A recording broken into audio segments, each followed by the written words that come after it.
Welcome back to All This Math. This is Professor Parker, and for today's lesson, we're going to talk about circles. All right.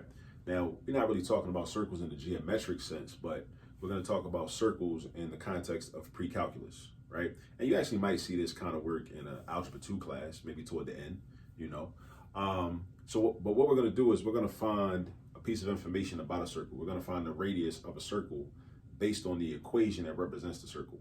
All right. So don't let that intimidate you. The equation that represents a circle is kind of like the name for a circle, right? You could draw a circle, and that's the picture of it. Like you think you just draw a circle on a piece of paper, right? That's a circle, right? That's the picture of the circle. But we can also represent that circle in different ways, right?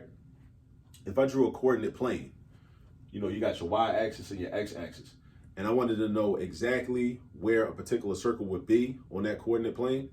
Based on this equation, we can understand, or we can decipher or interpret or identify, I should say, identify. I'm getting my words all mixed up. We can identify what the center of the circle is and what the radius of the circle is. All right. So you know what the center of the circle is, I'm sure, but the radius, in case you forgot, the radius is always half of the diameter. The diameter, of course, goes all the way across the circle, right? The diameter is a chord, C-H-O-R-D. It's a chord that goes from one end of the circle to the other, and it passes through the center of the circle, right? So the radius is half of that. So the radius goes from, and this is for any circle, right? The radius goes from the center to the edge. That's what the radius does. Radius goes from the center to the edge of the circle, okay? So imagine you slicing a birthday cake. Birthday cake is it's a round joint, right? Birthday cake, your mom or whoever, they put the knife into the center of the cake and then they push down, right? What they've done is actually they've drawn a radius, or not drawn, but they've cut a radius in the cake. Right? As long as it's a circular cake. This don't really apply to rectangular cakes necessarily, but that's basically a radius. So the radius goes, like if you draw a circle, radius goes from the center to the edge. Diameter goes from the edge all the way to the other edge and through the center. That's why you should remember this. The diameter is always double the length of the radius, no matter what. And radius, conversely, the radius is always half the length of the diameter. All right. So now this is our equation. I know it might look a little complicated. It's a couple of different variables up there. You got X's and you got Y's. And also, shout out to the Black Math Academy. Also, Young Gurus tutoring out in Oakland. But I want to shout out the Black Math Academy because this brother posted this question on his Instagram page, and I seen it, and it was interesting. So I said, let me make a video about it. Actually, one of my I shared it onto my Instagram page, and then one of my homeboys was like, well, what's the answer? And I was like, well, I hadn't worked it out. I just, I like the problem, but I ain't worked it out. So then I took the time to actually work it out. And then I told my man that asked me what the answer was. I told him I was going to do a video about it. So once I do this video, I'm going to send it over to him. But at any rate, yeah, shout out to Black Math Academy for putting this question up. And now I'm about to work it out. So check this out. We got X's, we got Y's, and we got an equal sign, and we got a constant. So basically, another way to write the equation of a circle would be, in parentheses, a quantity, x minus a number, all squared, plus y minus a number, all squared, is equal to r squared. Now, r is the radius, right? So at the end, when we're finished going through this process and putting in that format, all this on the left side is going to be equal to the radius squared, the radius of the circle, however long that is, to the second power. So then we'll be able to figure out what the radius is by just taking the square root of whatever number that is. That's what we're going to be able to do. All right, so the first thing you want to do is, now, when you get to this topic in a pre-calculus class usually, or an Algebra 2 class, you will have already been taught, hopefully, how to complete the square, right? There might be another way to do this, but the way I learned how to put the equation of a circle into its standard format is by completing the square. But with a circle, we got to complete the square twice, right? Because we got X's and we got Y's. We got X's and we got Y's. So we're going to complete the square for the X's, and we're going to complete the square for the Y's, all right? Now, let me talk about that a little bit, because I want you to get a basic understanding of what that even means, because, I'm real big on not just throwing words around in math. I like for you to understand what the words mean and what the topics mean and what the names of these things mean. When you're completing the square, this means you're completing something that's incomplete, all right? So what's happening is right now, imagine these two X's, right? These two X terms. And also, square is like an abbreviation for perfect trinomial square. Perfect trinomial square. Some people say perfect square trinomial, perfect square trinomial, perfect trinomial square. Either way, But this is not a trinomial. These two terms right here. Now just focus on these two terms over here. Not these other terms, but just these two. This is not a trinomial. This is what we would call a binomial if we're dealing with the x terms. Bi meaning two, so that's two terms. So this is incomplete. So what we're going to do is we're going to make it complete by making it into a trinomial. Then it's going to be complete, but at the same time, it's got to be a perfect square trinomial. So we got to do certain things. We got to use a certain formula, b over 2 to the second power, that is. We're going to use a certain formula to make sure this is a perfect square trinomial. So then it's going to be complete. And that's why that method is called completing the square. Because we take an incomplete trinomial, which is a binomial. It's only got two terms.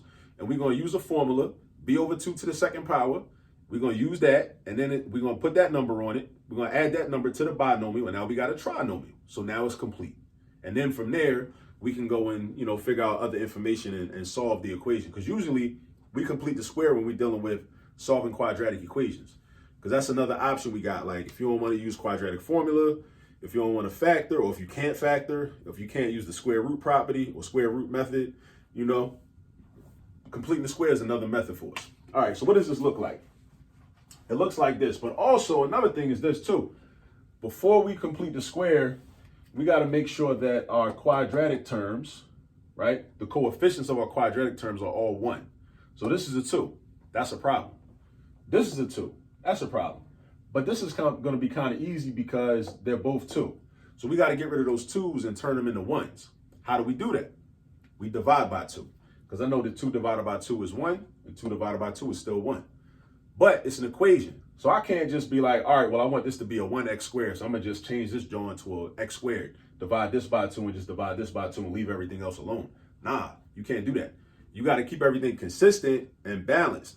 So if I divide this by 2, I got to divide this, and this by 2. Now I know what you might be thinking, oh man, why I got to do 45 divided by 2? That's messy. Hey, rules are rules. Don't be trying to listen, a lot of people do this. A lot of people, they sit there in math class, so they're doing some math problems and they realize, all right, if I follow the rules, I'm going to get a fraction. If I follow the rules, I'm going to get a decimal. If I follow the rules, I'm going to get a number that's kind of messy. I'm going to get a radical or something. And I don't want to get that. I want to get nice, neat numbers. I just want to deal with nice, neat numbers. So they sit up there and try to change the mathematical rules just to suit them, just so they don't got to end up with a fraction. That ain't how it works. That ain't how it works at all. That ain't even how life works. A lot of people do that in life. They don't want to stick to the script. They don't want to stick to the code. They don't want to stick to the rules. They just want things to be easy for them. So they want to change the rules, move the goalposts and all that, just so they can be comfortable. Don't do that. Don't do that. Just follow the rules. Even if it gets a little difficult, just work a little harder. That's it. I'm telling you, you'll be much better off in the long run. I promise you. All right? So this is what we're going to do. We're going to divide everything by 2. So watch this. I'm going to divide this by 2. I'm going to divide this by 2. I'm going to divide this by 2. I'm going to divide this by 2. And I'm going to divide this by 2. And watch what it's going to become. 2 divided by 2 is 1. So that's going to become x squared. This is going to become minus 3x. This is going to become y squared. This is going to become y. And this is going to become, now I'm going to leave this as a fraction. I'm going to leave it as a fraction. I'm not going to change it to a decimal. I'm not going to change it to a mixed number since it's an improper fraction. I'm not going to do none of that. I'm going to just leave it as a fraction. And you'll see why as I go on. Right? I'm going to just leave it as a fraction for now. Right? Now, that's my first step. So my coefficients of my quadratic terms are 1. 1 x squared, and I got 1 y squared. So now what I'm going to do is I'm going to kind of separate this into 2 separate binomials, right? And I'm going to complete the squares. I'm going to complete the squares for them. Now, this is how you complete the square. All right? Use this formula right here. B over 2 to the second power. And you're going to do it again for the y terms. B over 2 to the second power. Right? Now, you should probably wonder, well, what's B? What is B? Where does that come from? All right? This is one of my favorite parts of algebra, right? Replacing variables with numbers. Now, A is the coefficient of x squared. B is the coefficient of x. C would be the constant that we're about to figure out. So this binomial doesn't have a C yet. This binomial doesn't have a C yet either. This binomial, for this, A is 1, because that's the coefficient of y squared. B is the coefficient of y. And C is the constant that we didn't figure out yet. So watch this. I'm going to replace this B with a -3. Over here, I'm going to replace this b with a positive 1 because that's the coefficient of 1. If there's no number written in front of the variable, then the coefficient is positive 1. So watch this. We got negative 3 over 2 squared. So negative 3 squared is positive 9. Negative 3 times negative 3 is not negative 9. Negative 3 squared is positive 9. So we got 9 fourths because 2 squared is also 4. So 2 squared gives me the 4. And when you're doing math problems, you should always understand where are all these numbers coming from. You should be able to identify and pinpoint where every single number came from. So this 9, where did it come from? Negative 3 squared. This 4, where did it come from? 2 squared, right? Now for this one over here, we're going to do 1 over 2 squared. So 1 squared is just 1, 2 squared is 4. So where'd the 1 come from? 1 to the second power, that's 1 times 1. Where'd the 4 come from? 2 to the second power, that's 2 times 2. That's 1/4. So these two numbers right here, so this number right here, this fraction, completes this square. It completes it. Right now it's incomplete because it's only a binomial. Now it completes it. Now it's got, think about like a tricycle, right? One of the wheels is missing. If one of the wheels is missing, it's not really a tricycle for real. It's really a bicycle because it's got 2 wheels, but it's structured like a tricycle. So once you put that third wheel back on, now it's complete. Now you can ride it. Now your young boy can ride it or whatever, right? So now we can do the same thing over here. We're going to add 9/4 to this, and we're going to add 1/4 to that. So now it's going to look like this. X squared minus 3x plus 9/4. And then you got plus y squared plus y plus 1/4. But look, it's an equation, right? It's an equation. So I can't just make this equal to 45/2. I got to keep the equation balanced. And this is something that a lot of people forget. Even once in a while, I might forget this, right? But you got to keep it balanced. So if I add 9/4 on the left side of the equation, I got to add 9/4 on the right side of the equation. That's how we keep things balanced. If I add 1/4 on the left side of the equation, I got to add 1/4 on the right side of the equation. That's how we keep things balanced. Balanced, like ancient Kemet, Ma'at. Balance. Balance is one of the main principles, right? So I'm going to bring down my 45/2. And then I got to add the 9/4 over here too. And I got to add the 1/4 over here too. Right? So now what I can do is now I can actually separate these or partition these, right?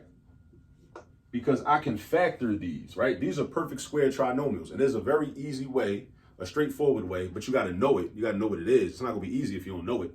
But there's a straightforward way to factor a perfect square trinomial or a perfect trinomial square, whichever you want to call it, right?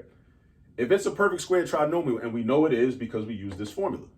Since we use this formula, it's got to be a perfect square trinomial, right?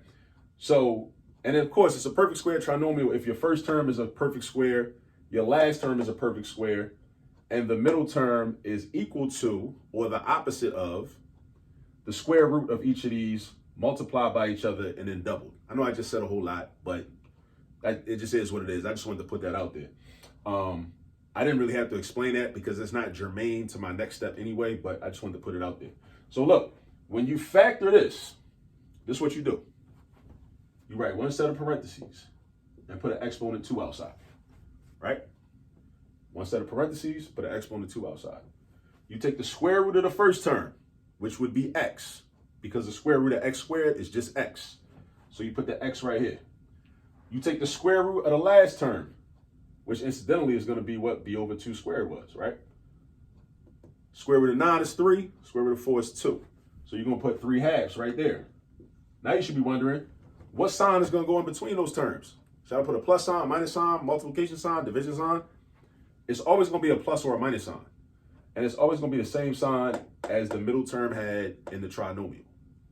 All right, so if that was negative 3x, you're going to put a minus sign right here. All right, now do the same thing for this one. Bring my plus sign down, put my parentheses and my exponent. Now, I take the square root of the first term, which is y.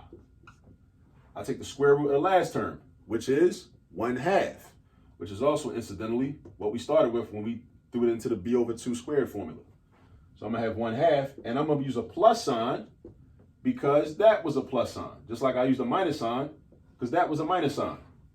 So I know this is a lot of steps. I know it's a lot of steps, but that's the beauty of it being a video. You can pause, rewind, and run it back. You can always do that, right? So, and you got to do a lot of these problems until you commit this to memory. and kind of develop a muscle memory. Like I've done a lot of these problems. So that's why it's easy for me. It might not be easy for you, and that's cool, right? But you got to practice. You just got to practice. That's all you got to do. All right. Now over here, now I know a lot of people don't like fractions. Fractions are like the bane of your existence, but get comfortable with fractions, right? It's not that bad. All right. So you put your equal sign, because over here is where you're going to get the radius from. Over here is where you're going to get the radius from. And we're about to be done. We're about to be done for real. Now, fractions cannot be added together unless you have common denominators among all the fractions.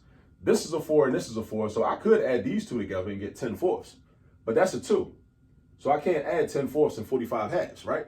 I need a common denominator. So if these are both 4s, 4 could be the common denominator of all 3 of these. So the question is, how do I change this to an equivalent fraction that's got 4 denominator? Because that's what we're really doing when we find the common denominators. We're finding an equivalent fraction that's got the same denominator as all the other fractions. These two already got 4s for denominators. So I'm going to change this to a 4. Now, if I change this to a 4, how would I do that? I will multiply by 2, right? So I'm going to do times 2. But if I multiply the bottom by 2, I also got to multiply the top by 2. As below, so it is above, right? Multiply the bottom by 2, that's 2 times 2. I also multiply the top by 2. That's 45 times 2, which is going to be 90. That's going to be 90. So this is going to be 90 over 4, because 90 over 4 is equivalent to 45 over 2. Because 90 divided by 4 is equivalent to 45 divided by 2. They give you the same value, right? Fractions can have different numbers in them, different numerators and denominators, but have the same value. 45 is different from 90. 2 is different from 4. But it's about the relationship. You see what I'm saying? It's about the relationship between the numbers. If the relationship between the numbers is consistent, then it's cool. Kind of like, you know, a mother and a daughter, right? This woman is this woman. She's a mother. This other woman is this woman. She's a mother. They totally different people, but they both have daughters. And if they have the same relationship with their daughters, then the relationship between these two mothers that are different people and their daughters that are different people, right, is consistent, then their relationships can be equal, even though all 4 of those individuals are different people. But it's about the relationship between the mother and the daughter, right? This mother and this daughter, this mother and this daughter. Same thing with a father and a son, or a father and a daughter, or a mother and her son. It's about the relationship. If the relationship is the same, then they're equivalent. Just like 45 and 90 are different. 2 and 4 are different. But the relationship between 45 and 2 is the same as the relationship between 90 and 4. So that's why we can do that. That's why we can say, okay, well, that's an equivalent fraction, and we can substitute 90 over 4 in the place of 45 over 2. That's why we can do that, right? And that's a conceptual thing, right? That's a conceptual thing. So now we got 90 over 4 plus 9/4 plus 1/4. Add that up. 90 plus 9 is 99. 99 plus 1 is 100. That's 100 over 4, right? So watch what I do. 100 over 4. Oh, I know 100 is divisible by 4. 100 divided by 4 is 25 all day. So I put 25 right here. I'm going to bring this down. I got x minus 3/2 to the second power plus y plus 1/2 to the second power is equal to 25. Now, this is written in standard form of a circle of the equation. This is written in standard form of the equation of a circle. This number right here and this number right here tells me where the coordinates of the center of the circle. So actually the center of the circle, I know the original question that my man from Black Math Academy put up, he ain't asked about the center, he only asked about the radius, which is cool. But since we're here, we might as well just say the center is, it's going to be 3/2. Now it's not negative 3/2. Now why is that? Because the standard form of the equation is x minus h squared plus y minus k squared equals r squared. Now h and k are the coordinates of the center. So if it's minus this, that means it's minus a positive, if that makes sense to you, right? Now over here, if this was supposed to be a minus sign, the only time a minus sign turns into a plus sign is when you have a double negative, right? So if this is really y minus k, but it says plus 1/2, that must mean that instead of saying y minus negative 1/2, they decided to say, or we can say y plus 1/2. So that indicates that k is actually negative 1/2. The shortcut is, when you see this, when you see a minus sign, just rock with the positive value. Just take the 3/2. When you see a plus sign, do the opposite. That's the shortcut. That's what I learned years ago. And the same thing with parabolas, with vertex form of a parabola. When you're dealing with like, you got y equals a times x minus h to the second power plus k, you do the same thing. Whatever's in the parentheses, this is what I used to say. I used to sit in class in high school and be like, all right, so all you gotta do is, when you try to find the vertex of the parabola, if it's a minus sign, then you just keep the positive. So it's kind of like you always do the opposite, right? Because this is like, I see this as a negative, but I'm gonna do the opposite. The opposite of negative 3/2 is positive 3/2, right? So then over here, this is a positive 1/2. So I'm gonna take the opposite of positive 1/2, which is negative 1/2. But it's also important to understand why that works out, all right? But the question was, what is the radius? What is the radius? Now, the radius is based on this number right here, because this number is equal to r squared. R squared. So it's like x minus, this is the equation of a circle. X minus h to the second power plus y minus k to the second power is equal to r squared. So in this case, r squared equals 25. So that doesn't mean that the radius is 25. It's not. The radius squared is 25. So watch this. We're going to do r squared equals 25. And then how do you figure out what r is? You get rid of the exponent. How do you get rid of the exponent? You do the opposite operation, just like we do often when we're solving equations. We take the inverse. So what's the inverse of squaring something? The inverse of squaring something is taking the square root of something. So we got to take the square root of both sides. So we're going to have the square root of r squared is equal to the square root of 25. Technically, it would be plus or minus square root of 25, but in this case, it's not, because we disregard the negative values, because we're talking about a circle. We're talking about a circle. We're talking about something like real life, like a circle. Like, ask yourself this, like, how would, this is the radius, right? How would a circle have a negative radius, a radius of negative length? That doesn't really make sense to me, right? So therefore, in this case, because we're not just dealing with something abstract or just a concept or something theoretical, we're dealing with something real, like a circle, like your tire on your car, you know what I'm saying? Or like, you know, a pizza or a plate that you eat off of. Like, that's something real life, right? So it can't have a negative radius because it's got positive, you know, dimensions to it, right? So the square root of 25 is positive 5. And that's the radius. So in this particular problem, we did all of that to figure out what the radius of the circle was. So the radius is 5. And that's how you do it. All right. So, I mean, it seems like a lot. I know it seemed like a lot, but of course it seems like a lot if you've never done this before. And plus, this seems like a lot even more because I was like explaining it step by step, and I was giving you like, you know, Young Jeezy ad-libs and all that too, right? So, you know what I mean? Like, so it's gonna seem longer. Like, this video was like, we've been on this video for like over 20 minutes, right? But if I was sitting down with a piece of paper just running through this problem, I could have banged this problem out probably in like less than 2 minutes, maybe a minute and a half, you know? But that's because I got a lot of experience. I got a lot of practice. So speaking of practice, use this video as a guide. You know how to do it now, right? If anything is unclear, go back, rewind or whatever, but go get some more examples. Either ask your teacher or ask your professor, or go online. Go online and look up some examples where you have to find the radius of a circle given the equation. Given the equation, what's the radius of a circle? Make sure the equation is in this type of format and not like this. Because if it's like this, you don't really got to do no work. You just got to like take the square root of the joint right here. That's all you got to do, right? So if you want to really practice, look for some examples that look like this and just get to work. Just go do some practice, right? And the more you practice, the easier it gets. All right? So you go get some practice. I'll catch up with you on the next video. Peace.